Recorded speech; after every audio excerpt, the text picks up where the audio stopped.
Wonderla toilet cleaning ను సులభంగా మార్చే పవర్ఫుల్ ప్రొడక్ట్ ఎలిమ్ టాయిలెట్ క్లీనర్.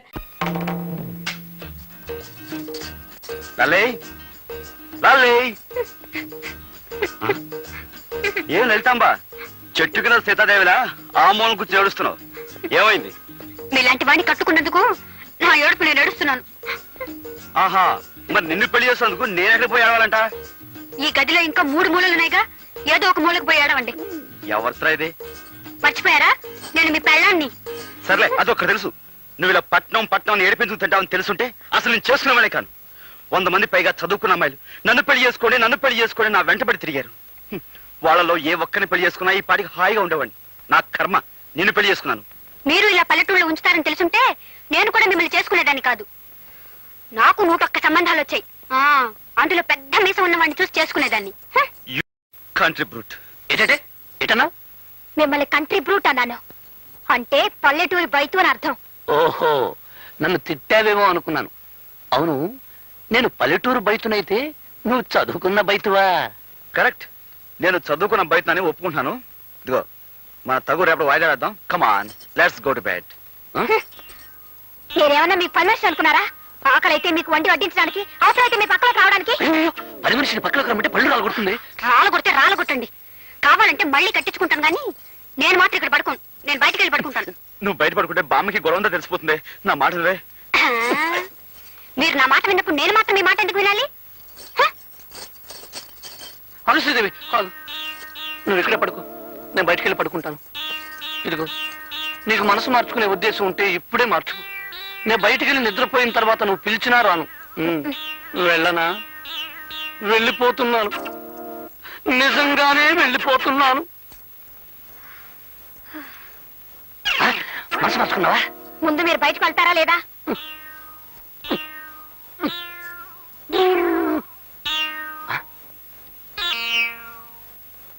నువ్వైనా సుఖంగా ఉండరా తమ్ముడు.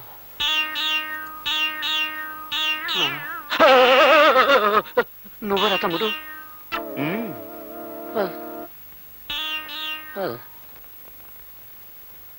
పాడు జీవితము యౌవనం 3 నాళ్ళ ముసటలో ఐంగిళ్ళు నీరు పరుగులెసటోయి.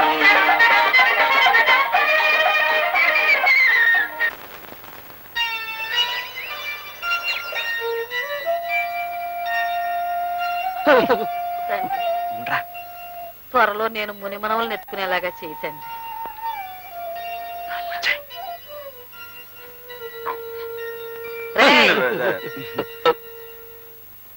సంకలో చేపలు పెట్టుకుని అక్కడికి వెళ్ళి వస్తున్నారా? అదే, ఈ తలగ నిండా చీమలు, దోమలు, ఏనుగులు కాదు ఈగలు ఉంటే వాటిని దులపడానికి ఏట్లోకి వెళ్ళాం బామ్మ. అవునవును. ఈగల్ని దోమల్ని దులపడానికి ఏటోకి వెళ్ళారా? అవును, కొత్త తిండిలో ఇన్ని జంతువులన్నీ ఎక్కడేరా? ఉండవని అక్కడికి వెళ్ళాక తెలిసింది. అది తెలిసినవన్నీ వచ్చేసాం. అవునవును.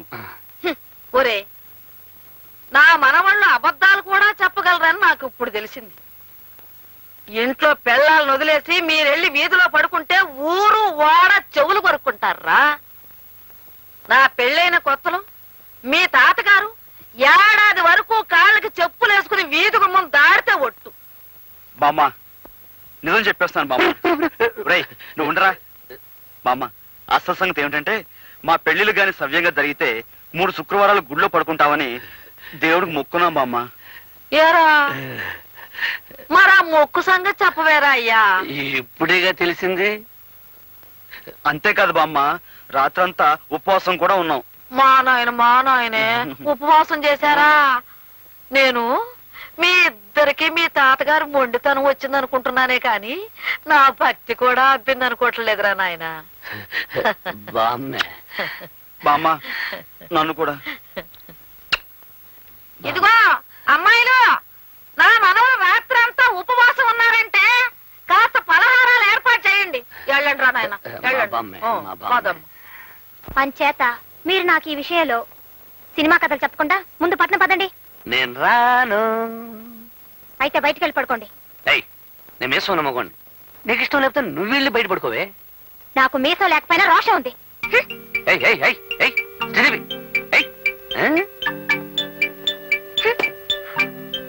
ఏమిటక్కా, నువ్వు బయటకు వచ్చేసావా? ఏం చేసేదే, ఆ బండ మనిషి మొండితనం మార్చలేకపోతున్నాను. మీ మరిది గారు అంతే, కొరకరాని కొయ్య. మనం వాళ్ళనేం చేయలేం.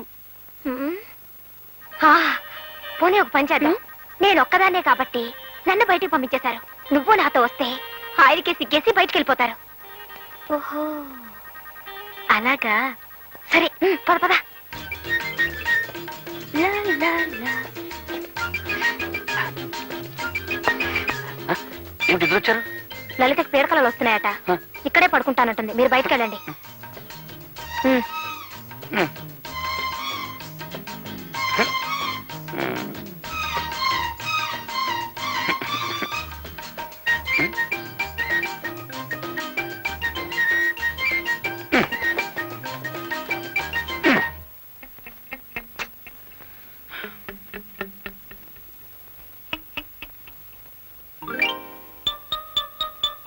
లలితాంబ, ఇక్కడ పడుకున్నావా?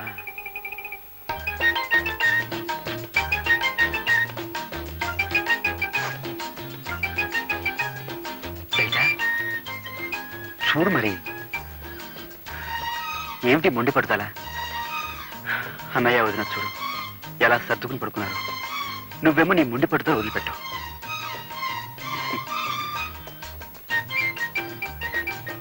చూడు లలిత, యవ్వనం దాడిపోతే తిరిగి రాదు.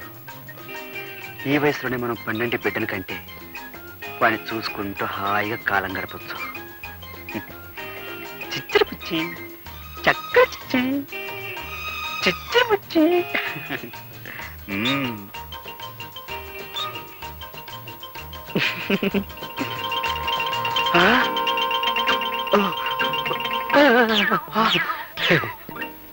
ఒరే తమ్ముడు, నువ్వు చాలా కష్టాలు పడిపోతున్నావురా. నువ్వు మాత్రం సుఖపడిపోతావేంటి? నీ అంత కాదనుకో. ఒరే, మన బతుకులు పాండవనవాసం అయిపోయాయిరా. వాళ్ళే నయవరా అన్నయ్య. అరణ్యవాసానికి వెళ్తూ వెళ్తూ భార్యను కూడా వెంట తీసుకుపోయారు. అయితే మనం ఇప్పుడు ఏం చేద్దాంరా?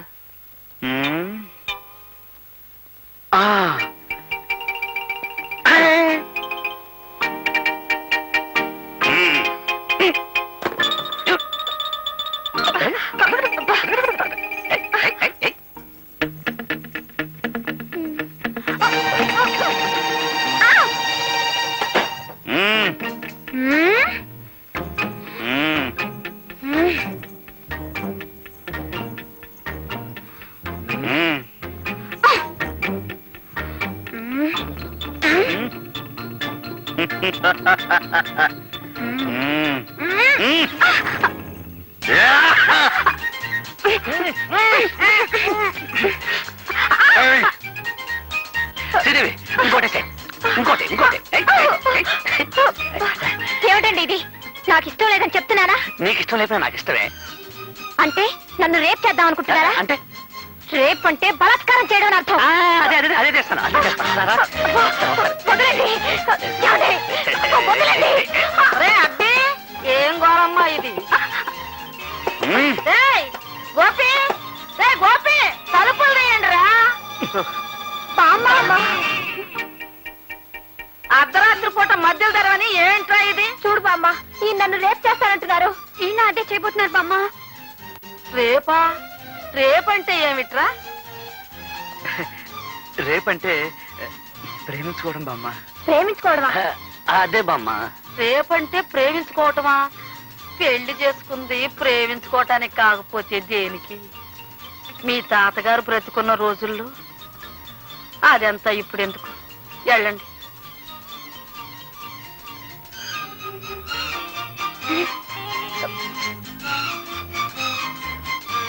ఆగండి. ఒరే, ఇవాళ ఏం వారం? శుక్రవారం కాదు? మొక్కుబడి ప్రకారం ఇవాళ మీరు గుళ్ళో పడుకోవలసింది. మర్చిపోయారా? వెళ్ళి పడుకోండి. అది కాదు బామ్మ, దేవుణ్ణి ఈ ఒక్క వారం పర్మిషన్ అడిగాంగా. తప్పు నాయనా, మొక్కుబడి అంటే మొక్కుబడే. వెళ్ళి పడుకోండి. అది కాదు బామ్మ, రేపు రేపేదో రేపు చేసుకున్నారు కానీ ఇవాళ వెళ్ళి మొక్కుబడి ప్రకారం గుళ్ళో పడుకోండి రా. గుడి అటు కాదు, ఇటు. బామ్మ వెళ్ళండి రా. వెళ్తా పెద్ద అరవలేంటి?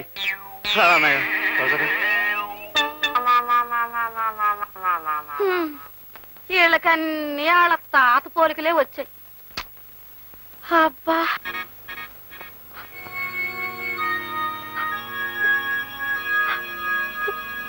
ఏమే మీకు మీకు గొడవలు వస్తే నాతో చెప్పి ఆడవాలి గాని మీ ఇష్టం వచ్చినట్టు మీరు ఏడ్చి వాళ్ళని కూడా ఏడిపిస్తారా? మీకు వినిపించాలని గట్టిగా ఏడ్చాం బామ్మగారు. మా ఏడుపు వినపడకుండా పాడు జీవితం యవ్వను 3 నాళ్లు ముచ్చట అని ఆ రికార్డు పెట్టేసేవారు బామ్మ. ఏమిటేమిటి పాడు జీవితం యవ్వను 3 నాళ్ల ముచ్చట. ఆహా, ఏం తత్వం ఏం తత్వం.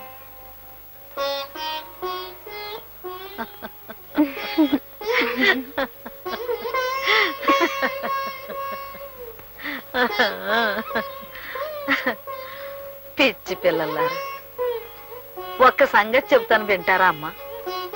మీరు పట్నం వెళ్ళి అక్కడ గొప్పగా బ్రతకాలనుకుంటున్నారే కాని నిజానికి పెళ్ళైన పిల్లలుగా మీ జీవితాల్లో ఎన్ని గొప్ప సంఘటనలు ఉన్నాయో తెలుసా? పట్నం గొప్పది కావచ్చు, కానీ అంతకంటే గొప్పది మీ జీవితం. ఒక్కసారి ఆలోచించండి.